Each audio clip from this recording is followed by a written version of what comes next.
السلام علیکم، یہ ہے پاک کلرز، میں ہوں شیخ عبدالرزاق اور میں ہوں الوینہ شیخ۔ چلتے ہیں پاک ہیڈ لائنز کی جانب۔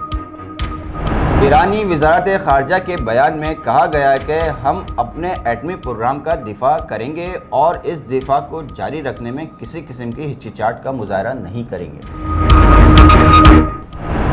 سابق وزیر اعظم مسلم لیگ نون کے صدر نواز شریف نے کہا ہے کہ بد تہذیبی، بدتمیزی، بغض اور انتقام کو سیاست بنا دیا گیا۔ کرپشن معاشی تباہی، مہنگائی اور بدتمیزی تبدیلی کی سوغاتیں تھیں۔ فاسٹ بالر حارث رؤف کی ٹریننگ کے دوران ڈاکٹر بھی ان کی فٹنس کا جائزہ لیتے رہے۔ واضح رہے کہ حارث رؤف 3 ملکی ٹورنامنٹ کے پہلے میچ میں انجری کا شکار ہو گئے تھے۔ سابق بھارتی اسپنر ہربھجن سنگھ کا کہنا ہے بابر اعظم، محمد رضوان اور فخر زمان بھارتی بالروں کے لیے خطرناک ثابت ہو سکتے ہیں۔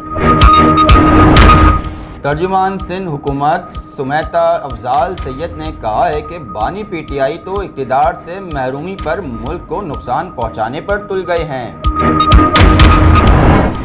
تنخواہ دار طبقے کی انکم ٹیکس ادائیگیاں پچھلے سال اسی مدت کے ٹیکس 100 ارب روپے زائد رہی۔ رواں مالی سال کے پہلے 7 ماہ میں سیلری کلاس نے 285 ارب ٹیکس جمع کرایا۔ وزیر اعظم شہباز شریف نے کہا پی ٹی آئی کے دور میں نفرت کا کلچر پروان چڑھا اور اسی نفرت کے کلچر نے ملک کو نقصان پہنچایا۔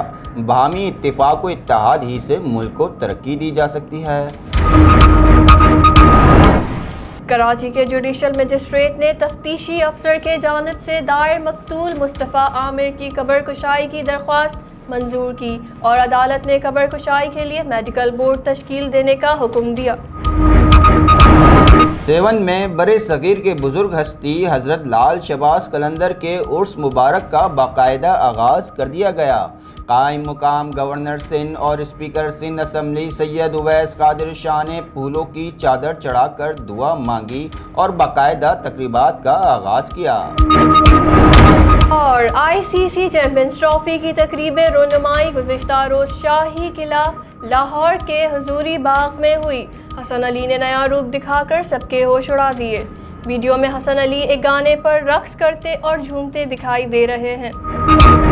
یہ تھی پاک ہیڈ لائنز۔ مزید خبروں اور ان کی تفصیلات کے لیے دیکھتے رہیے PakAlerts.net۔